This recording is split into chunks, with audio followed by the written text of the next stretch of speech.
Better late than never, CA football fans. We apologize for the delay, but are glad to be back. I'm Bobby Broyles along with Tim McDonald for another episode of This Week in CA Football, presented by GEICO.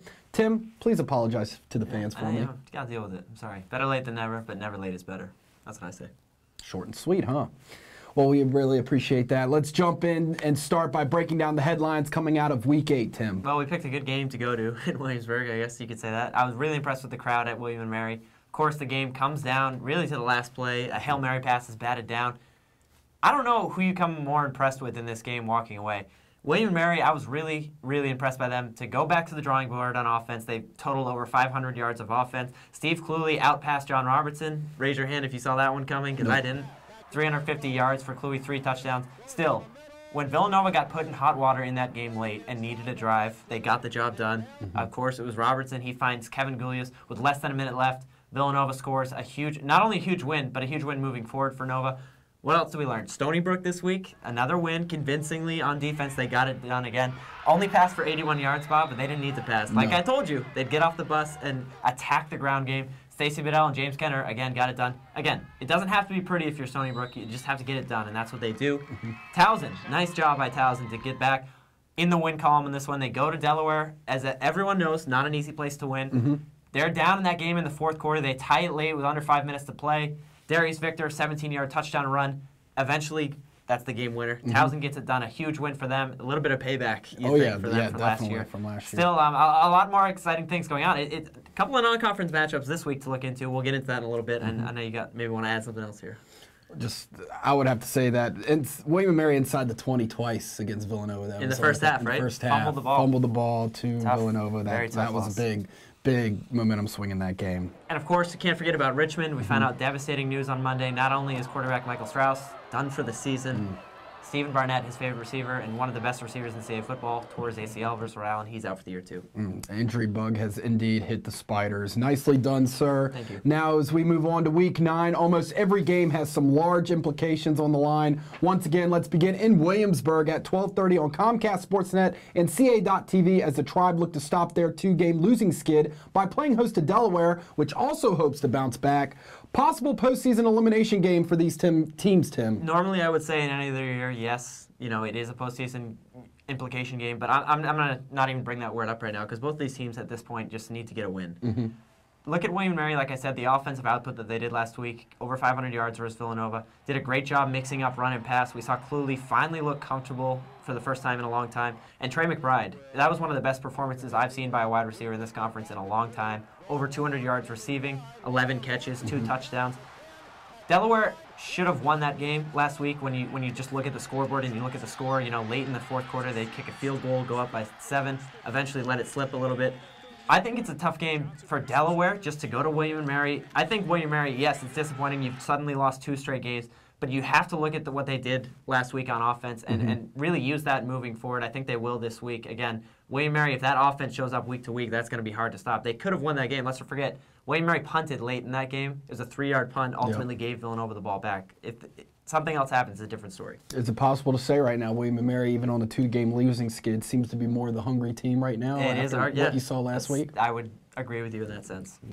Later in the day at 3 o'clock, Stony Brook takes its 3-game winning streak and stingy defense to Durham to take on New Hampshire, which is coming off its second open week of the year. This is just a complete opposite game. And when I say opposite game, I just say the UNH offense versus the Stony Brook defense. It's a lot more complicated than that. I'll give you some stats here. UNH is third down completion percentage, 536%, okay? That ranks 5th in the FCS. Stony Brook is 235 third down completion percentage for their defense.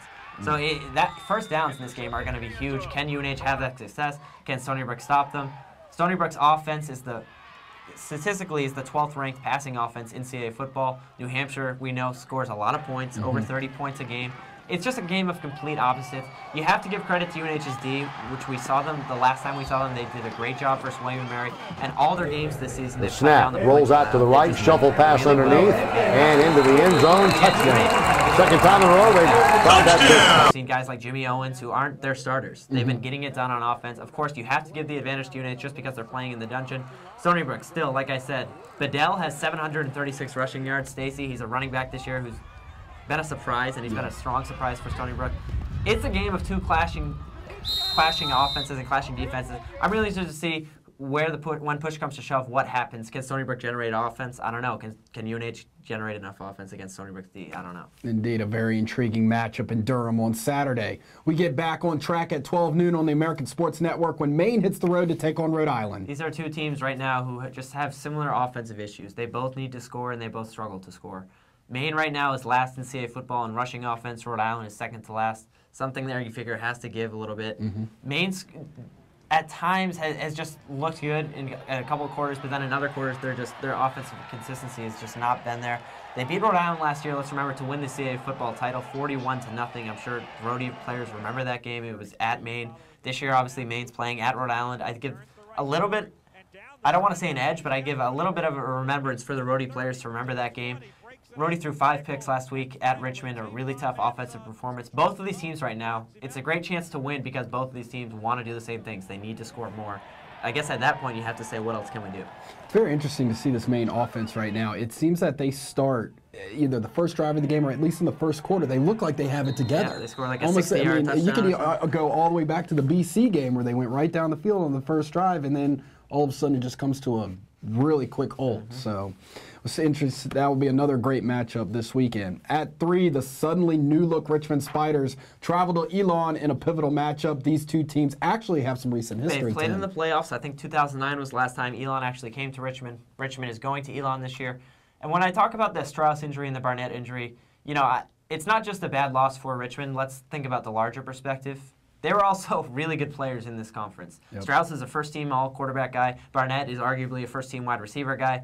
It's bad for FCS football to have them go down, and it's unfortunate. Again, you look at Richmond, though, and you think, what's life without these two stars going to be? You know, the ball's still going to move. You're still going to have to play football. You can't be sorry for yourself. Mike Rocco, the quarterback, obviously we saw him last week start. 17 of 31 for 162 yards and 1 touchdown. Rhodey didn't really do much against Rhode Island offensively, against Richmond offensively, so Richmond didn't have to throw the ball all around the field.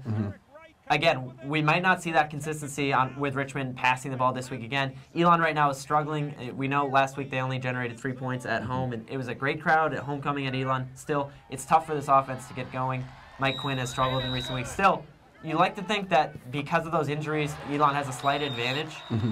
You hate saying that, but you'd like to think Elon has a better chance than they did versus Richmond 2 weeks ago. I still think Richmond is going to be able to move the ball at Elon and get the job done. Should be a great matchup down there as these two teams now, I think a lot of people are looking at them to be another new rivalry in this league. Yeah, possibly down in the future. I could definitely see that. So we wrap up Week 9 with 3 non-conference matchups, beginning with JMU coming off the open week, traveling south to take on Charlotte at noon. Let's remember, Elon's only win of the season has come versus Charlotte. Charlotte's a team right now sitting at 3-4.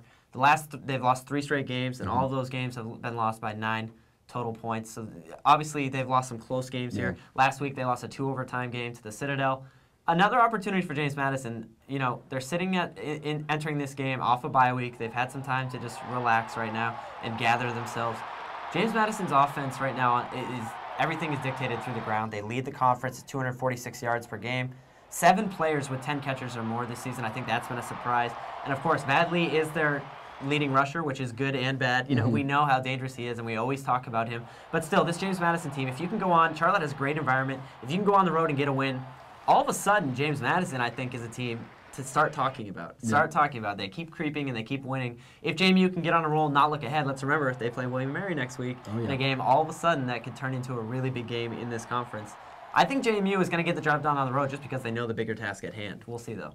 Villanova comes off that big win at William & Mary and now returns home to take on Morgan State out of the MEAC at 3:30. It's an interesting game because it's a late edition game. Going into the season when we're putting these schedules together and we're seeing where guys are going to line up. This is a game that Villanova added late. They were really supposed to have 2 bye weeks in the season, and all of a sudden they figured, okay, we'll add another game and have 12 contests. Morgan State, a team out of the MEAC right now, is struggling. They lost last week. I don't know. I just look at this. I don't think it's going to be a trap game. It says trap game because of that big win at William & Mary for Villanova last week.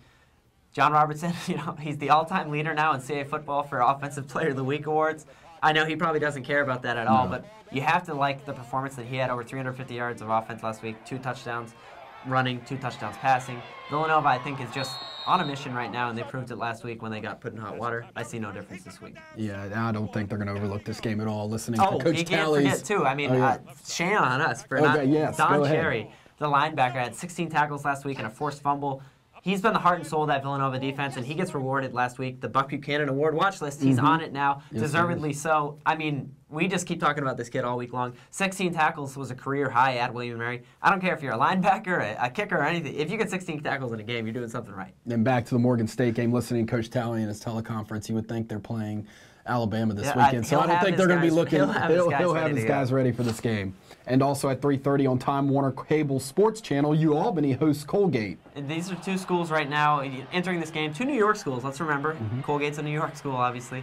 This game at home, remember, UAlbany won its only contest of the year last year at Colgate. Let's remember, though, UAlbany, too, has lost its last 2 home games. I still think the Danes right now, you know, looking at that win at Maine last week, they got it done, and I think that's what you say from that game. It wasn't, oh, Will Fiocchi lit the other team up, or Omar Osborne had a tremendous game. They just got it done. Yep. And anytime you get it done on the road in this league, it's a good win. I think they come home and they get a chance to get over those 2 last home losses and get the job done. I just think this UAlbany team, we might have to start talking about them more. Again, we'll see what happens over the next couple of weeks. Let's remember, at UNH the following week, versus Delaware at home, at Villanova, and then versus Stony Brook. A lot of things could happen with this team, which is very intriguing. There's a perfect word for this team, and I think it's intriguing right now. We'll see what happens. Definitely, if they win this weekend, improving to 6-2, it would definitely be an intriguing team to keep an eye out for. CAFootball.com has television clearance information for Week 9, and CA.TV will again simulcast Comcast Sportsnet's coverage of Saturday's contest between Delaware and William & Mary. And I know Bobby right now is lacking a lot of followers compared to me on Twitter, so Sad I don't know face. if you guys want to give him a shout-out or give him a follow. But, of course, remember you can follow CA Football on Twitter, Facebook, and Instagram by searching CA Football and using our official hashtag CAFB. CA Football's Going Deep series focused on William & Mary last weekend. Find out how Tribe All-American Mike Riley gets swole and stays in shape now at our Everyday is Saturday blog, cafootball.wordpress.com. Tim, I know you in particular enjoyed this Yeah, one. you know, I think I gave Mike, if you remember, I spotted him a couple times. You know, Gave him a got couple that tips. 225, got that nice swole. Now it's nice because now I get to see break down my nutrition versus his. So, yeah. No, it was a really great feature, and again, appreciate Mike and the Tribe taking time to show us how he's a beast in the weight room. He really is. The CA.TV crew will be taking a break for a few weeks from covering fall championships here at the CA offices, but our next scheduled stop will be the weekend of November 15th as we head to Durham to check out the New Hampshire Wildcats. But in the meantime, you can always catch up on all of this season's on-campus content on the blog. CA Football's podcast returns tomorrow with Tim, our guy Alex Souza, and of course me and my 3-1 record over you, Tim, this season in 3 and outs. We also will have special guest Mike Kern from FCS Insider in the Missouri Valley as we discuss the national landscape. Be sure to catch it all tomorrow, as always, on the blog. You had to add that, didn't you? I had to. I'm Take us out. 3-1. Tim and I will be right back here next Wednesday. It's a little blow. Have a great week.